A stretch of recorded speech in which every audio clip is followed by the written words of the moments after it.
তৃণমূল কংগ্রেস ত্যাগের পর বরাকে উপস্থিত হলেন প্রাক্তন সাংসদ সুস্মিতা দেব। বরাকে এসে তিনি দাবি করেন মুখ্যমন্ত্রী হিমন্ত বিশ্ব শর্মার নেতৃত্বে বরাক সহ সমগ্র অসমে ব্যাপক উন্নয়ন হয়েছে। তার বক্তব্য, 10 বছর আগের বরাক এবং বর্তমান বরাকের মধ্যে যথেষ্ট পার্থক্য দেখা দিয়েছে। বিজেপির শাসনকালে বরাক ও অসমে উল্লেখযোগ্য উন্নয়ন হয়েছে বলেও দাবি করেন তিনি। বিজেপিতে কবে যোগদান করবেন সে বিষয়ে স্পষ্ট কোনো তথ্য না দিলেও সুস্মিতা দেব জানান বিষয়টি সম্পূর্ণরূপে হিমন্ত বিশ্ব শর্মার সিদ্ধান্তের উপর নির্ভরশীল। ভবিষ্যতে বরাক থেকে রাজনীতি করার পরিকল্পনার কথাও তিনি জানিয়েছেন। পাশাপাশি বরাক উপত্যকার যে কোনো কেন্দ্র থেকে নির্বাচনে প্রতিদ্বন্দ্বিতা করতে প্রস্তুত বলেও একেবারে স্পষ্টভাবে উল্লেখ করেন সুস্মিতা দেব। মাধ্যমে যে রাজ্যসভা বা পার্লামেন্টে একটা সিট আছে, আমি মনে করি এটা ধরে রাখার কোনো মানে হয় না। সেই অপশনটাও আমার কাছে ছিল, কিন্তু এটা আমি রাজি হইনি। এবং কারণ তো বিভিন্ন, কিন্তু ইলেকশনে হার জিত থাকে। এরকম না যে মমতা বন্দ্যোপাধ্যায় হেরে গেছেন বলে আমি ভয় পেয়ে সরে গেছি বা জিতলে আমি থেকে যেতাম। পয়েন্ট ইজ, হারার পরে যে পরিস্থিতিতে পরিস্থিতি তৈরি হয়েছে দলের ভিতরে, এই পরিস্থিতি দেখার পরে আমার মনে হলো যে হয়তো তৃণমূল কংগ্রেস বেঙ্গলের বাইরে কতটুকু কি করতে পারবে, কতটুকু শক্তি বাড়াতে পারবে বা কতটুকু ধরে রাখতে পারবে, সেটা নিয়ে আমার সন্দেহ ছিল। এবং রাজনীতি আমাকে আসামিই করতে হবে। হ্যাঁ, আমি যদি ভবিষ্যতে নির্বাচনে দাঁড়াতে চাই, আমাকে শিলচরে বা বরাকেই কোনোখানে দাঁড়াতে হবে, বা যদি লোকসভাতে দাঁড়াই আমাকে বরাকেই কোনোখানে দাঁড়াতে হবে। সো ইলেকট্রাল পলিটিক্সকে সামনে রেখে যে আসামে হবে, আমি এই সিদ্ধান্তটা নিয়েছি যে তৃণমূলে থেকে আমার লাভ হবে না। আমি মমতা বন্দ্যোপাধ্যায়ের বিরুদ্ধে কোনো স্টেটমেন্ট দেইনি। উনি আমার সঙ্গে তখন ছিলেন যখন আমার কংগ্রেসে আমি বিপদে ছিলাম। আর আমি এটাও বলবো যে গুরু দক্ষিণা হিসাবে রিপুন বোরা যখন প্রেসিডেন্ট ছিল, যে পজিশনে কংগ্রেস ছিল, তৃণমূল ছিল, এর থেকে বেটার পজিশনে আমি মমতা বন্দ্যোপাধ্যায়ের দলকে আসামে নিয়ে এসেছি শেরমান আলী জিতার পরে। খাতাটা খুলেছি, তো আমার কোনো কি বলবো, মাই কনসিয়েন্স ইজ ক্লিয়ার। এখন প্রশ্নটা হলো নেক্সট স্টেপ কি। এখন নেক্সট স্টেপ কির মধ্যে এইবার শুধু পশ্চিমবঙ্গের বিধানসভা নির্বাচনের রেজাল্টের কথা বললে হবে না, পাশাপাশি আমরা আসাম রাজ্যের রেজাল্টটাও দেখতে পেরেছি। আমার মনে হয় না, আমি ভুল হলে আমাকে আপনারা কারেক্ট করবেন, যে 102টা সিট নিয়ে কোনোদিন কেউ সরকার করেছে আসামে। এখন প্রশ্নটা হলো শুধু 102টা সিট না, আপনারা শুধু বরাকে না, আপার আসাম যেখানে ইচ্ছা, মিডিল আসাম, আপনারা মার্জিনটা দেখবেন। হ্যাঁ, তখন আত্মচিন্তন করতে হলো আমাকে, কি ব্যাপারটা, আমি তো একটা রাজনীতিতে যাচ্ছি, একটু অ্যানালাইজ ইট। তখন আমরা যখন দরজা বন্ধ করে ক্যামেরা যখন সামনে থাকে না, আমরা যে আত্মচিন্তনটা করি, এটা অন্যরকম আত্মচিন্তন হয়। আর আমি একটা ছোট্ট উদাহরণ দিচ্ছি, যে বরাকের ইনফ্রাস্ট্রাকচারের যে পরিস্থিতি ছিল, আমরা তরুণ গগৈ সরকার দেখেছি, আমরা হেতেশ্বর সাইকার সরকার দেখেছি, আমার প্রয়াত বাবা সন্তোষ মোহন দেব সেন্ট্রাল মিনিস্টার ছিলেন, সিআরএফ এর 63 crores এনেছিলেন, কত চেষ্টা করেছিলেন। বাট দ্য ফ্যাক্ট ইজ, বিজেপির সমালোচনা অনেকে করে যে বিজেপি এই বিজেপি সেই। আমার মনে হয় না এই দুনিয়াতে কোনো দল আছে যার সমালোচনা হয় না, ক্ষমতায় থাকুক আর না থাকুক। বাট দ্য ফ্যাক্ট ইজ, বরাকের ইনফ্রাস্ট্রাকচারের মধ্যে 15 বছর আগে যেটা ছিল বা 10 বছর আগে এটা ছিল আর এখন যেটা আছে, এটা অস্বীকার করার মতো না যে প্রচন্ড ইমপ্রুভমেন্ট আছে। হ্যাঁ, উন্নয়ন হয়েছে। আমি তো তারাপুরে থাকি, তারাপুরে তো বাঁদিকে গিয়েই ফ্লাইওভার, হ্যাঁ না। আর আমি যখন তারাপুর দিয়ে যখন এয়ারপোর্টের দিকে যাই, তখনও উন্নয়ন। হ্যাঁ, মহাসড়ক আমাদের প্রবলেম রয়েছে, এটা আগেও ছিল, এটার মধ্যে কোনো রাজনীতি নেই। কংগ্রেস থাকতে বিজেপি বলেছিল কংগ্রেস ওদের দিচ্ছে না, কংগ্রেস বলছে এখন বিজেপি কেন পারছে না। ফ্যাক্ট ইজ, ডিপার্টমেন্ট পারছে না। বিকজ দের আর টেকনিক্যাল প্রবলেম হয়তো সেটার মধ্যে।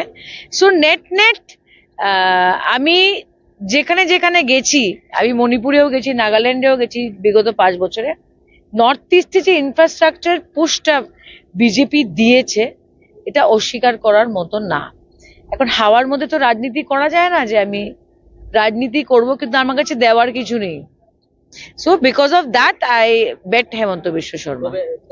পশ্চিমবঙ্গে তৃণমূল কংগ্রেসের বিলিভ দ্যাট কবে বিজেপিতে যোগদান করবে?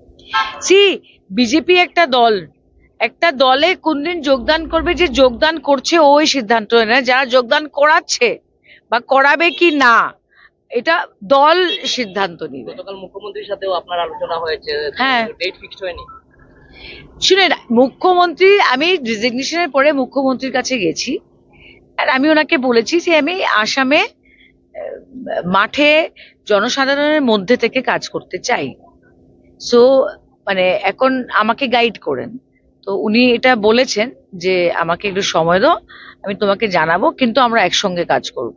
পূর্বে আপনি কয়েকবার বিজেপিকে সাম্প্রদায়িক দল বলে অভিযোগ করেছেন, সেই সাম্প্রদায়িক দলে এখন আপনি পা দিচ্ছেন, কি বলবেন? শুনেন, যেদিন বিজেপিতে পা দিব, এখনো তো ফ্ল্যাগ নেয়নি, সেদিন এই প্রশ্নটা করবেন। মানিয়ে নেবেন আপনি বা মানতে কোনো অসুবিধা হবে? শুনেন,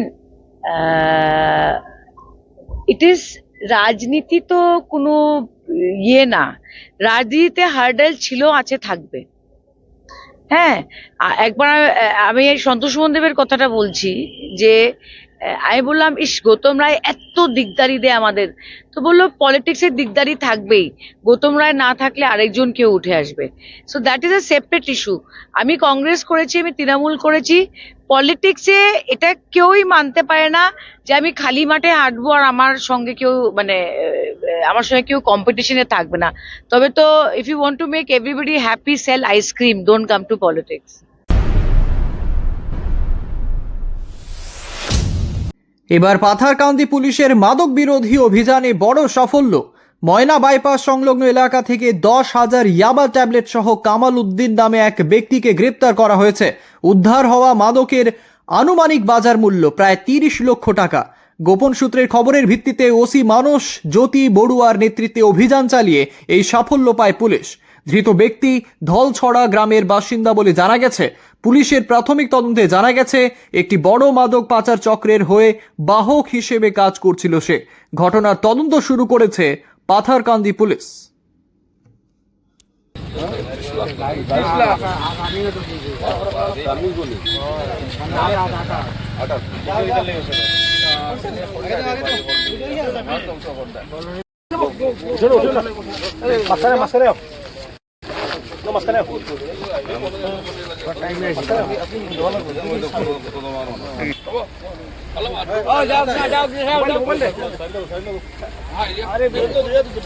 গম পোৱা গৈছিলে যে মইনা বাইপাছৰ এৰিয়াত এজন মানুহে আপোনাৰ ছাছপেক্টেড কিছুমান আমাৰ ইয়াৰপৰা টেবলেট অনাৰ বুলি কিবা খবৰ আছিলে। সেইমতে আমি আপোনাৰ মইনা বাইপাছৰ এটা নাকা চেকিং লগাইছিলোঁ স্পেচিয়েল। এই নাকা চেকিঙত স্পেচিয়েলত চেক কৰোঁতে আমি এজন ছাছপেক্টেড মানুহ এজন আমি ডিটেইন কৰিছিলোঁ। তেখেতৰ নাম হ'ল আপোনাৰ কমল উদ্দিন, বয়স 28 বছৰ।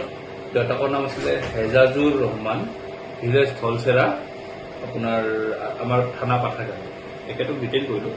ডিটেইন কৰাৰ পাছত তেখেতক আমি এজ পাৰ ল' প্ৰচিডিউৰ আমি তেখেতক চাৰ্চ কৰিলোঁ। চাৰ্চ কৰোঁতে তেখেতৰ পৰা আমি ছাছপেক্টেড টেবলেট কিছুমান হেৰি কৰিছিলোঁ, মানে উদ্ধাৰ কৰিছিলোঁ, যিটো আপোনাৰ 10,000 আছিলে।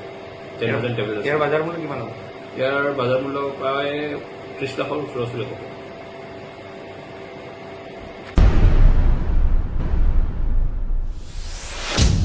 বরাক উপত্যকায় গুয়াহাটি হাইকোর্টের স্থায়ী বেঞ্চ স্থাপনের জোরালো দাবি উত্থাপন হলো শ্রীভূমিতে।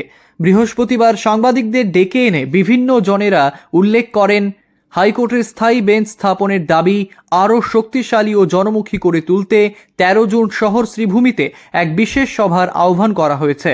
বিপিন চন্দ্র পাল স্মৃতি ভবনে 13 জুন শনিবার বিশেষ সভায় হাইকোর্ট বেঞ্চ বাস্তবায়ন দাবি কমিটি গঠনের মুখ্য উদ্দেশ্য রয়েছে। কমিটি গঠনের পর হাইকোর্টের স্থায়ী বেঞ্চ স্থাপনের জোরালো দাবি নিয়ে আমরা সরব হব। বরাক উপত্যকায় স্থায়ী বেঞ্চ স্থাপনের প্রয়োজনীয়তা ও জনসমর্থন আদায় ব্যাপক প্রচার চালানোর সবার সহযোগিতা কামনা করেছেন তারা। সাংবাদিক সম্মেলনে করিমগঞ্জ জেলা মহিলা উন্নয়ন কমিটির পক্ষে পূর্ণিমা চৌধুরী, আইনজীবী আব্দুল বাছিত, দক্ষিণ করিমগঞ্জ নাগরিক অধিকার রক্ষা কমিটি পক্ষে জয়নুল হক, বিষ্ণুপদ নাগ, আবুল হাসনাত চৌধুরী, জুনেইদ আহমদ, বিশ্বনাথ দেশমুখ, আশিস জ্যোতি ধর, জীবেন্দু দাশগুপ্ত, নৃপতি নাথ, নুরুল হক, পঙ্কজ নাগ প্রমুখ ব্যক্তিত্বরা উপস্থিত ছিলেন। হাইকোর্টের একটি বেঞ্চ হবে এবং সেই দাবিকে জোরালো করতে এবং তৃণমূল স্তরে সেই দাবিকে নিয়ে যেতে এবং সর্বসাধারণকে সেই ইউনিভার্সিটি আন্দোলনের মতো, বরাক উপত্যকার ইউনিভার্সিটি আন্দোলনের মতো যাতে একটা মাস আন্দোলনে রূপান্তরিত করতে পারি, সেই জন্য আমাদের উদ্যোগ। এই দাবিতে যে বা যারা যেখান থেকে আন্দোলন করছেন, যে ফোরাম থেকে করছেন, তাদের সঙ্গে আমাদের কোনো কন্ট্রাডিকশন নেই, তাদের সঙ্গে আমাদের সহযোগিতা আছে এবং সবাই ঐক্যবদ্ধভাবে যদি আমরা এই দাবিকে আরও এগিয়ে নিয়ে যেতে পারি তাহলে অবশ্যই আমরা সফল হব। অতীতে আমরা ইউনিভার্সিটির আন্দোলনও করেছি, আমরা দেখেছি আকসা নাম দিয়ে হয়েছিল, মূলত ছাত্র স্থগিত বা স্তীমিত হয়ে গেছিল। বর্তমানে রাস্তাঘাট, মানুষের আর্থিক সমস্যা, শারীরিক সমস্যা, গুয়াহাটিতে গিয়ে থাকার সমস্যা, হাইকোর্টের সঙ্গে এখানকার যারা কেসের মানুষ, যারা কেস করেন, মামলাকারী বা অ্যাডভোকেট, তাদের সঙ্গে পরিচয়ের অভাব, বিভিন্ন কারণে বরাক উপত্যকার মানুষরা যারা মামলা করেন এবং মামলার ন্যায় আশা করেন হাইকোর্টের মারফতে, তাদের পক্ষে গুয়াহাটি হাইকোর্টে গিয়ে মামলা চালানো প্রায় অসম্ভব। সেই দাবিতেই 2000 ইংরেজি থেকে আমাদের বরাক উপত্যকায় দাবি পূরণের জন্য আন্দোলন সংগঠিত হয়ে আসছে। আমরাও এই যে আমরা আহ্বায়কগণ, আমরাও সেই দাবি প্রতিষ্ঠার জন্য বরাক উপত্যকায় হাইকোর্টের বেঞ্চ বাস্তবায়ন দাবি কমিটি নাম দিয়ে আমরা আগামী শনিবার দুপুর 12টা বিপিনচন্দ্র পাল স্মৃতিভবনে এক সভার আহ্বান করেছি। সেই সভায় আমরা করিমগঞ্জ জেলা, শ্রীভূমি জেলার সমস্ত গ্রামগঞ্জ এলাকা, ক্লাব, সংগঠন, স্কুল, কলেজ, অফিস, আদালত, করিমগঞ্জ জেলার 2টি বারের অ্যাডভোকেটসদের, মুহুরিদের অর্থাৎ আপামর সবাইকে, কৃষিজীবী, শ্রমিক, মহিলা সংগঠন, ছাত্র সংগঠন, অফিস এমপ্লয়ি, আইনজীবী সকলকে নিয়েই আমরা এই সভাটা করতে চাই, যাতে বাস্তবায়ন কমিটি যে দাবি আমরা আদায়ের জন্য সেটাকে যাতে আরও শক্তিশালী করা যায় এবং সেই শক্তিশালী করতে গিয়ে কিভাবে আমরা আন্দোলন করব, তার রূপরেখা কিভাবে তৈরি করব, তারই পরিপ্রেক্ষিতে আজকের এই সাংবাদিক সম্মেলন। এবং সেই সাংবাদিক সম্মেলনটা এই জন্যই করছি কারণ আমাদের সমস্ত আন্দোলন, সমস্ত সামাজিক রাজনৈতিক সমস্ত কাজকর্ম প্রচারের একমাত্র মাধ্যম হলেন আপনারা, পত্রিকা, ডিজিটাল মিডিয়া, টিভি।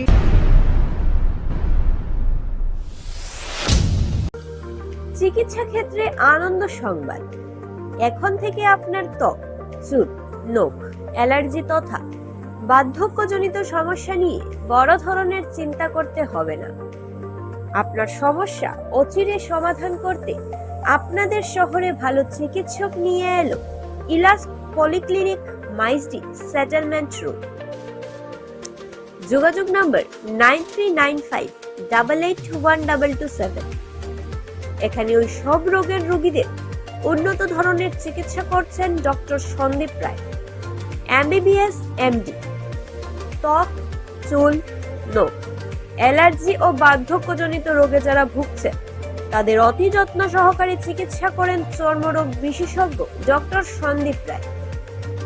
সপ্তাহে প্রতি মঙ্গলবার সকাল 11টায় রোগী দেখেন তিনি। এছাড়াও রোগীদের বিভিন্ন রোগ নিয়ে পরামর্শ দিয়ে থাকেন তিনি। প্রতি মঙ্গলবার সকাল 11টায় চিকিৎসকের সঙ্গে সাক্ষাতের সুযোগ রয়েছে রোগীদের।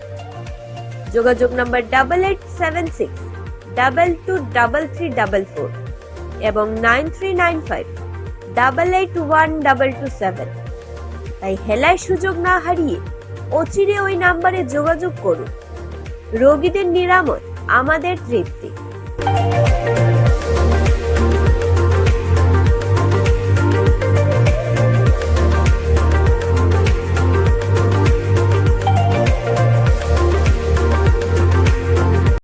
হয়তো আপনি শহরের বা বাইরে থেকে এসেছেন উন্নত মানের চিকিৎসক দ্বারা চিকিৎসা করতে, এদিকে ওদিকে ঘুরছেন কিন্তু তেমনটা সফল হচ্ছেন না। এখন আপনার চিন্তার অবসান ঘটতে চলেছে।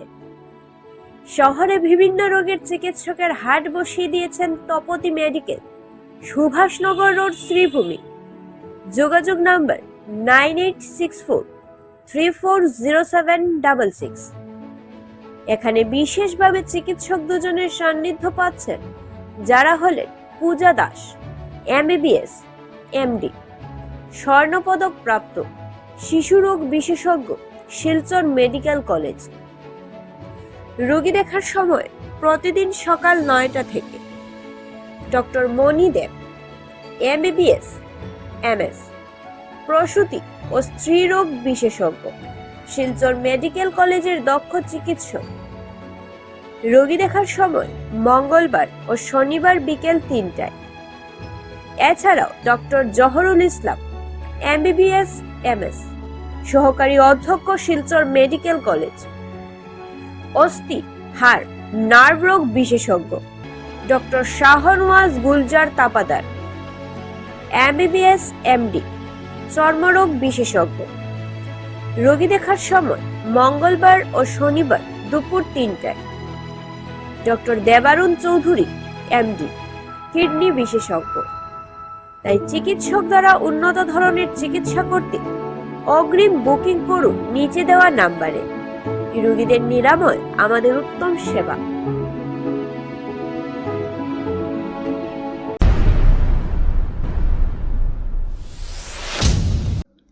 4 কিলোমিটার ধাওয়ার পর কুখ্যাত চোর শারিমুল গ্রেপ্তার, গুমরা পুলিশের বড় সাফল্য। গুমরা পুলিশের এক বিশেষ অভিযানে গ্রেপ্তার হয়েছে পশ্চিম কাটিগড়ার নিজ জালালপুর এলাকার কুখ্যাত চোর শারিমুল। দীর্ঘদিন ধরে বিভিন্ন চুরির ঘটনার সঙ্গে জড়িত থাকার অভিযোগ ছিল তার বিরুদ্ধে।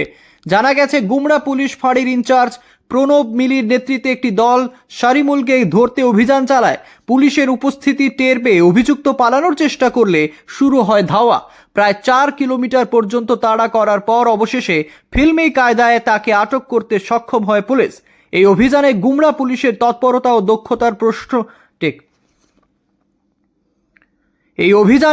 পুলিশের তৎপরতা ও দক্ষতার প্রশংসা করেছেন স্থানীয় বাসিন্দারা। গ্রেপ্তারের পর শারিমুলকে জিজ্ঞাসাবাদ করা হয় এবং বৃহস্পতিবার তাকে আদালতে হাজির করা হয়েছে।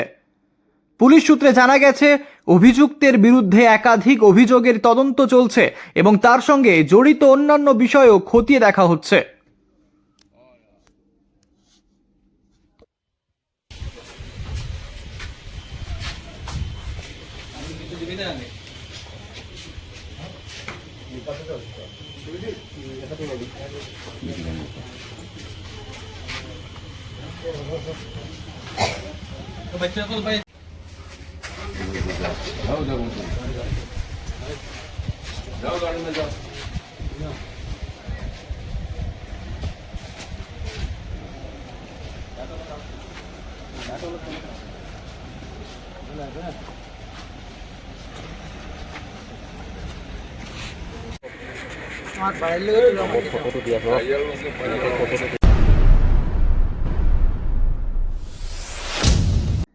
এবার গোসাইপুরে রাস্তা সংস্কারে অনিয়মের অভিযোগ, তদন্ত ও দ্রুত নির্মাণের দাবি। কাছাড় জেলার উধারবন্দ বিধানসভা কেন্দ্রের অন্তর্গত আরকাটিপুর জিপির গোসাইপুর প্রথম খণ্ডের রাজা মিয়া লেনের বেহাল অবস্থা নিয়ে তীব্র ক্ষোভ প্রকাশ করেছেন স্থানীয় বাসিন্দারা। দীর্ঘ কয়েক দশক ধরে গুরুত্বপূর্ণ এই সড়কটির স্থায়ী সংস্কার না হওয়ায় প্রতিদিন দুর্ভোগের শিকার হচ্ছেন এলাকার শতাধিক পরিবার। স্থানীয়দের অভিযোগ, রাস্তা সংস্কারের নামে একাধিকবার সরকারি প্রকল্প গ্রহণ ও অর্থ বরাদ্দ হলেও কাজ সম্পূর্ণ একেবারে করাই হয়নি। তাদের দাবি, 750 মিটার রাস্তার উন্নয়নের প্রকল্প অনুমোদিত হলেও বাস্তবে মাত্র 100 মিটার অংশে কাজ করে প্রকল্প সম্পন্ন দেখানো হয়েছে। ফলে বাকি অংশ আজও কাদা, মাটি, গর্ত, ভাঙাচোরা অবস্থায় পড়ে রয়েছে। এলাকাবাসীর মতে, বর্ষাকালে পরিস্থিতি আরও ভয়াবহ হয়ে ওঠে। স্কুল পড়ুয়া ছাত্রছাত্রীদের কাদা মাড়িয়ে যাতায়াত করতে হয়, আর অসুস্থ রোগীদের চিকিৎসার জন্য মূল সড়ক পর্যন্ত পৌঁছে দিতে নাজেহাল হতে হয় পরিবারের সদস্যদের। প্রতিদিন কয়েকশো মানুষ এই রাস্তা ব্যবহার করলেও সমস্যার স্থায়ী সমাধান হয়নি বলে একেবারে অভিযোগ তুলছেন স্থানীয়রাই। তারা বিষয়টির নিরপেক্ষ তদন্ত, দোষীদের বিরুদ্ধে প্রয়োজনীয় ব্যবস্থা গ্রহণ এবং দ্রুত সম্পূর্ণ রাস্তা নির্মাণের দাবি জানিয়েছেন। পাশাপাশি স্থানীয় বিধায়ক রাজদীপ গোয়ালার সরেজমিনে পরিদর্শন ও দ্রুত হস্তক্ষেপের আহ্বান জানিয়েছেন এলাকাবাসী।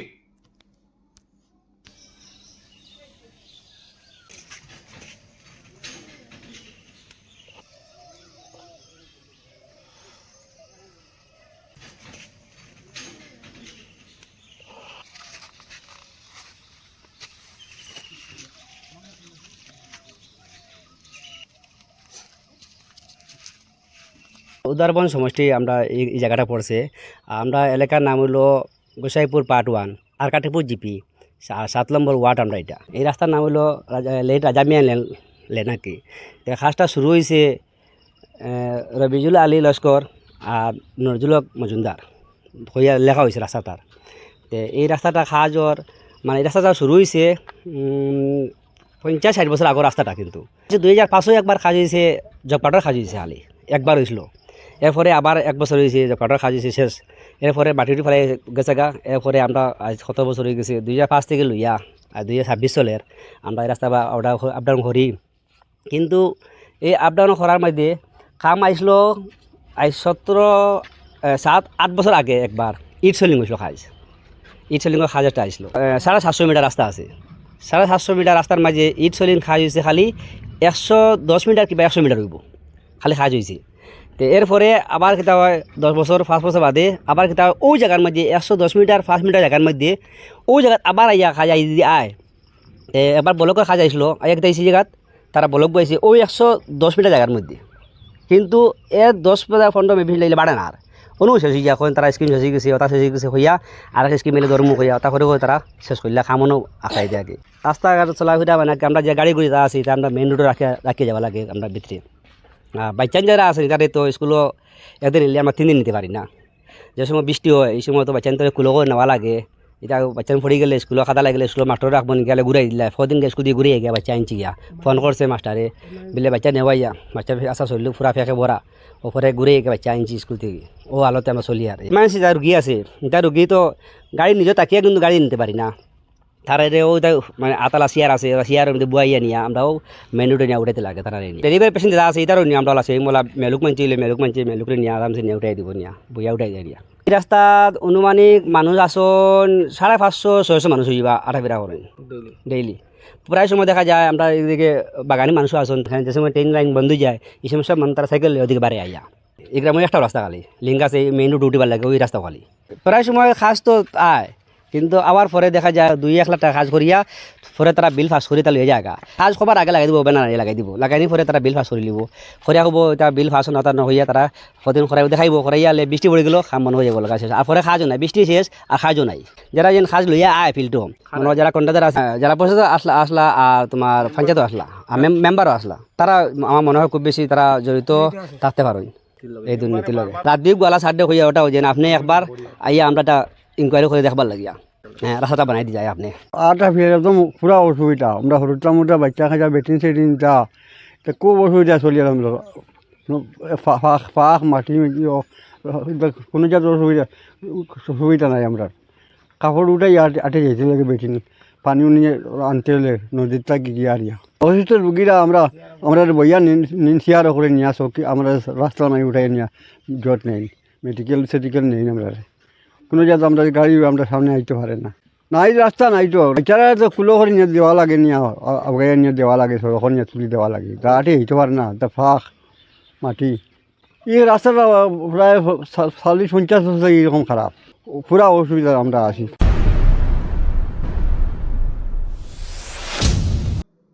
বর্ষা পুরোপুরি শুরুই হয়নি, অথচ যোগাযোগ বিচ্ছিন্ন একটি গ্রামে যায় না কোনো গাড়ি, চলে না কোনো মোটর সাইকেলও। একমাত্র ভরসা সেই নৌকা। এমনই চিত্র শ্রীভূমি জেলার মুকুন্দপুর গ্রামের। জেলার সদর থেকে মাত্র 10 কিলোমিটার দূরে অবস্থিত মুকুন্দপুরে পৌঁছানোর কোনো সড়ক যোগাযোগ একেবারেই নেই। মানিককোনা পর্যন্ত গাড়িতে সামগ্রী নিয়ে এসে সেখান থেকে নৌকায় করে মুকুন্দপুরে পৌঁছতে হয়। বছরের পর বছর এভাবেই দুর্ভোগ পোহাতে হচ্ছে গ্রামের শতাধিক পরিবারকে। গ্রামের জনসংখ্যা তুলনামূলক কম হওয়ায় ভোটের রাজনীতিতেও গুরুত্ব পায় না এই এলাকা। ফলে বর্ষা আসার আগেই নৌকাই হয়ে ওঠে গ্রামবাসীদের প্রধান যোগাযোগের মাধ্যম।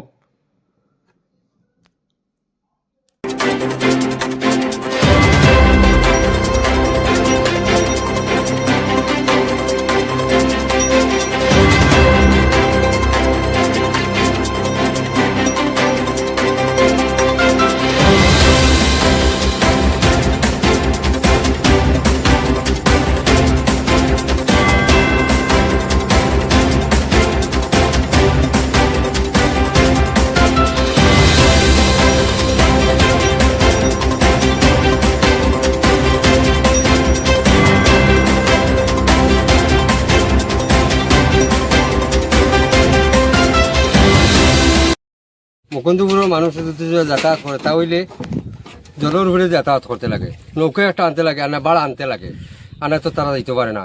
আর যে বাকি যে রাস্তা আছে একটা, এটা কোনো সরকারি অনুদান কোনো কিছু ইবা দেখাও আয় না, ইবা দেখে না।